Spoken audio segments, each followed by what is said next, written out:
আলাইকুম রহমতুল্লাহি ওয়া বারাকাতুহু। বন্ধুরা কেমন আছেন? আশা করি ইনশাআল্লাহ ভালো আছেন। আমাদের ইসলামিক দেশ প্রেসিডেন্ট রাইসি হেলিকপ্টার দুর্ঘটনার কবলে পড়েছে বলে জানা গিয়েছে আল জাজিরা নিউজ। তো মূলত ওনাকে এখনও খুঁজে পাওয়া যাচ্ছে না এবং হেলিকপ্টারটি যেখানে ক্র্যাশ হয়েছে সেখানে আবহাওয়া তেমন একটা ভালো নেই, কিন্তু বিভিন্ন মিডিয়া বিভিন্ন জায়গা থেকে শোনা যাচ্ছে বা বলতেছে বা সন্দেহ করতেছে, যাই বলেন, ইসরায়েল এটার সাথে জড়িত আছে কিনা সেটা নিয়ে সন্দেহ পোষণ করছে। আর এটাই স্বাভাবিক। আর যদি এটা হয়েই থাকে তাহলে ইরানের নতুন প্রেসিডেন্ট এসে এভাবে ফিলিস্তিনিকে কি ভরসা দিবে কিনা সেটাই ভাবার বিষয়। আর উনি যদি আল্লাহ সুস্থ রাখে তাহলে তো ইনশাল্লাহ বেঁচে আসবেনই। তো যাই হোক, নিউজটা দেখতে থাকেন।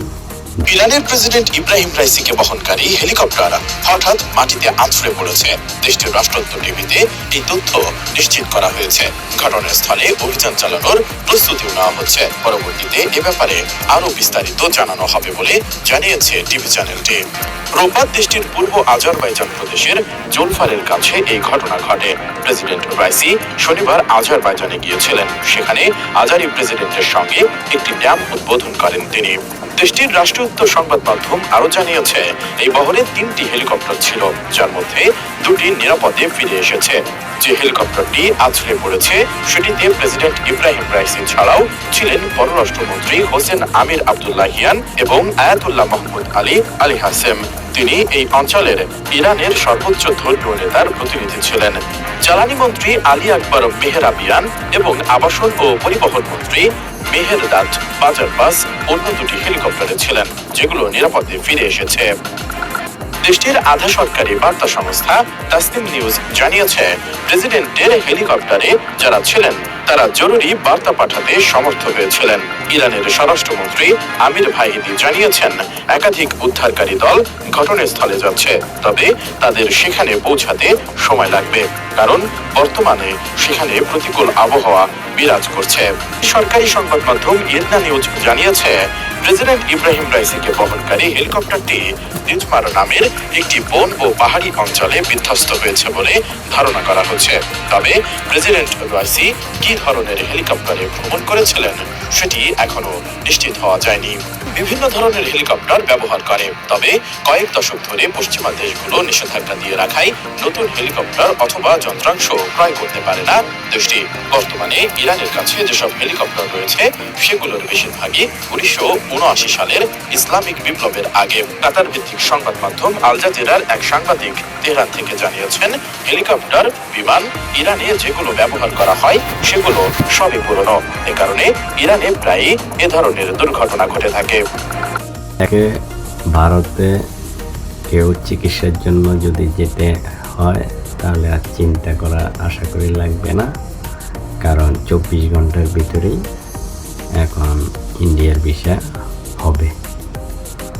তাই আমাদের জন্য একটা নতুন শুভবার্তা।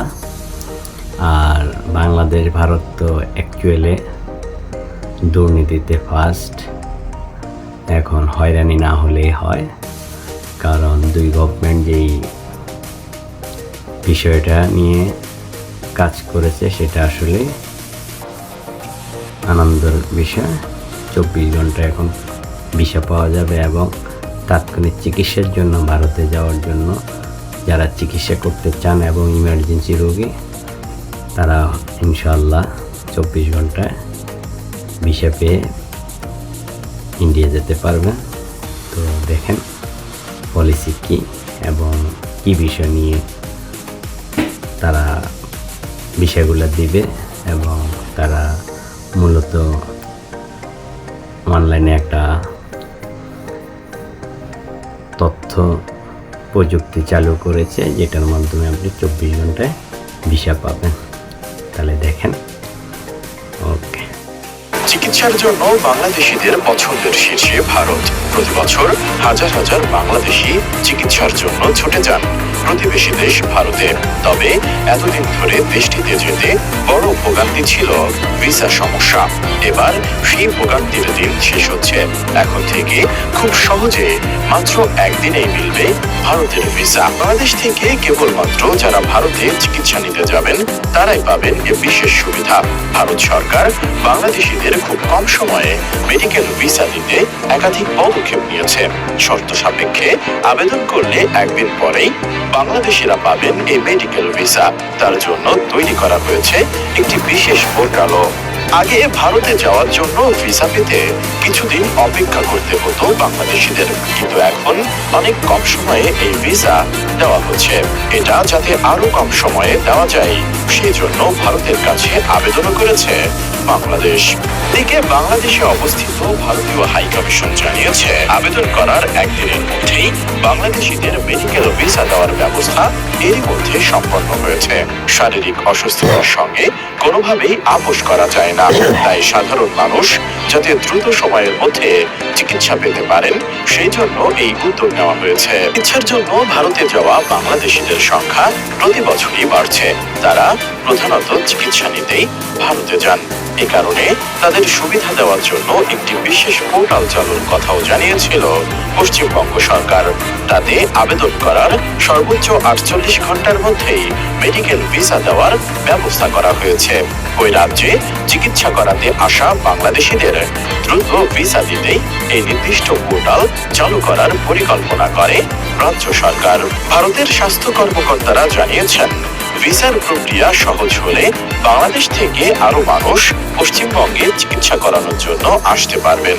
শুধু বাংলাদেশের বাসিন্দারাই নন, এই পোর্টালের সুবিধা নিতে পারবেন নেপাল ও ভুটানের বাসিন্দারাও। আবেদন করার সর্বোচ্চ 48 ঘন্টার মধ্যেই ভিসা মঞ্জুর হয়ে যাবে। পোর্টালটিকে রোগীভিত্তিক করাই হলো এই উদ্যোগের মূল উদ্দেশ্য। এতে একদিকে যেমন রোগীর পরিবার স্বচ্ছ তথ্য পাবেন, অপরদিকে হাসপাতালগুলোর কাজ সম্পর্কেও একটি স্পষ্ট ধারণা পাবেন রোগীর পরিবারের লোকজন। যাত্রী সুবিধা হেলথ ভিসা প্রসেসে বাংলাদেশিরা এ আবেদন করতে পারবেন, তা যাচাই করে দ্রুত মেডিকেল ভিসা দেওয়ার ব্যবস্থা করা হবে। এই ওয়েবসাইট তৈরি করেছে ভারতের পশ্চিমবঙ্গ সরকারের তথ্য প্রযুক্তি বিভাগ। সেখানে যাবতীয় তথ্য আপলোড করে আবেদন করতে হবে। তাতেই একটি আইডি নম্বর দিয়ে ওই ভিসা দেওয়া হবে। আনারুল আজিম নিখোঁজ, ওনাকে খুঁজে পাওয়া যাচ্ছে না। ওনার তথ্য ছিল ইন্ডিয়াতে উনি গিয়েছিলেন, ইন্ডিয়ার থেকে যোগাযোগ হয়েছে, কিন্তু আদৌ ওনাকে খুঁজে পাচ্ছে না। এটা নিয়ে ডিবি হারুন সাহেব কিছু বক্তব্য জানিয়েছেন, ওনার বিষয়ে কিছু তথ্য জানিয়েছেন। অদ্যাবধি এখনও আনোয়ারুলের খোঁজ মিলে নাই। বাংলাদেশের তিনবারের এমপি এবং তিনি বর্তমান ক্ষমতাসীন দলের এমপি। তো ইন্ডিয়া গিয়ে উনি কেন হারিয়ে গেলেন বা খোঁজ পাওয়া যাচ্ছে না, এটা আসলে চিন্তার বিষয়। কারণ আমাদের পার্শ্ববর্তী দেশ, দেখা যাক কী তথ্য পায়। আপনারা দেখতে থাকেন, তার মেয়ের কথাগুলো দেখতে থাকেন। ইন্ডিয়া নাম্বারে যে লোক সেটা হচ্ছে মুজাফফরাবাদ, অর্থাৎ বিহারের ইন্ডিয়া। সেখানে আমরা প্রতিনিয়ত ইন্ডিয়ান পুলিশের সাথে এসটিএফের সাথে আমরা যোগাযোগ রাখছি। 3 দিন যাবৎ আমার বাবার ফোনে আমি পাচ্ছি না। যখন আমি পাচ্ছি না, মাঝে মাঝে খোলা পাই, মাঝে মাঝে বন্ধ পাচ্ছি। তো পরে আমি হারুন আঙ্কেলের সাথে যোগাযোগ করি। আঙ্কেল বলে বিষয়টা আমি দেখতেছি। পরে আমি আঙ্কেলের আজকে তো অফিসে আসছি, আঙ্কেলের সাথে কথা হলো। আঙ্কেল বলতেছে যে বিষয়টা আমি দেখতেছি, সে আমাকে সহযোগিতা করতেছে। ফোনে না পাওয়ার কারণেই মূলত আমি এখানে আসছি। আর আমি নিজেও ইন্ডিয়াতে মুভ করব। তো ভাবলাম তার আগে আঙ্কেল যেহেতু প্রসিডিওরে কাজ করতেছে, কেন ফোনে পাচ্ছি না 3 দিন যাবৎ, ফোন খোলা থাকতেছে, ওপেন বন্ধ থাকতেছে। আমাদের সাথে প্রথমে বলে গেছে যে পার্লামেন্ট যেহেতু বন্ধ হয়ে গেছে, 2-3 দিনের জন্য উনি ইন্ডিয়াতে যাবে, এরকম রেগুলারই যায়। তো আপনারা তো দেখছেন, সম্প্রতি নিউজ করছেন না, ভিয়ানে করে যাইতেছে। তো দেখছেন তো, এটা তো ওই দিনে দেখছেন যে গেছে। তো গেছে, যাওয়ার পর ওখানে রাতে থাকছে। পরের দিন আঙ্কেলকে বলছে আমি একটু বের হইতেছি, আমি আসতেছি। তো তারপর থেকে আঙ্কেলের ভাষ্য মতে যে তাকে আর ফোনে পাওয়া যাচ্ছে না। তারপর আমরাও ট্রাই করছি, ফোন খোলা পাইছি, ফোনে কল দিতেছি, ধরতেছে না। আবার বন্ধ পাচ্ছি, আবার খোলা পাচ্ছি। তো বিষয়টি আমি আঙ্কেলকে জানিয়েছি, তো সেই বিষয়ে কথা বলতে আসছি যে কেন ফোন বন্ধ পাচ্ছি, ফোনে পাচ্ছি না, লোকেশনটা কি। আঙ্কেল যেহেতু বিভিন্ন জায়গায় কথা বলে দেখতে পারে যে কি হয়েছে আসলে ব্যাপারটা। হ্যাঁ, যোগাযোগ করছি মাননীয় প্রধানমন্ত্রী, সে নিজেও সে দেখতেছে বিষয়টা। সে আশ্বস্ত করেছে, যেহেতু জানেন তো আমার বাবা 3 বারের সংসদ সদস্য, সে মানে প্রধানমন্ত্রী নিশ্চয়ই তাকে ভালোবাসেন, তো সেও সার্বিকভাবে তার হস্তক্ষেপ আছেন, সেও দেখতেছে। এবারের নির্বাচিত সংসদ সদস্য আনোয়ার আজিম আনা, উনি এমপি মহোদয় 12 তারিখ গেদে বর্ডার দর্শনা চুয়াডাঙ্গা হয়ে উনি কলকাতা যায় এবং সেখানে ওনার একজন পরিচিত বন্ধু গোপাল নামে একজনের বাসায় উঠে।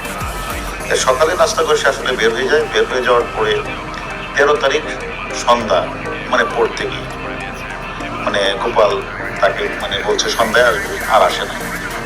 তখন এখান থেকে বাংলাদেশ থেকে তার মেয়ে বা তার বিয়ে এরা খোঁজ খবর নিচ্ছে, কিন্তু সে টেলিফোনটা ধরছে না। এবং ওই টেলিফোন থেকে যে ওনার টেলিফোন থেকে যে হোয়াটসঅ্যাপে যে মেসেজগুলি আসতেছে যে আমি এখন দিল্লিতে আছি, এই আমার সাথে মুখের দেখা হবে, এরকম মেসেজগুলিও তার পরিবার কিন্তু এটা বিশ্বাস করছে না। তাই আসলে আমি আবার এই খবরটা 2 দিন আগেই পাই। ইন্ডিয়ান একজন ভদ্রলোক, আমাদের মাননীয় এমপি মহোদয় ক্রুজ, সে আমাকে আবার টেলিফোন করে কালকের দিন আগের দিন তাকে আমাকে জানানোর পরে আমি আবার ইন্ডিয়ান মানে যারা মানে গোয়েন্দা কর্মকর্তা বা STF তাদের সাথে আমিও কথা বলি। আজকে মানে এমপি মহোদয়ের কন্যা সে আমাদের কাছে আসছে যে তার বাবাকে খুঁজে পাচ্ছে না, আসছে। আসার পরে আমরা এখনো আবার আমাদের ADC সাহেব সহ আমরা ইন্ডিয়ান যে STF পুলিশ বা থানার OC তারপর DC সবার সাথে আমরা কথা বললাম। তারাও অনেক কাজ করছে এবং সর্বশেষ উনি যে ওনার নাম্বারটা, উনি 2টা নাম্বার ছিল, 2টা নাম্বার ছিল বাংলাদেশি নাম্বার, একটা ছিল ইন্ডিয়ান নাম্বার।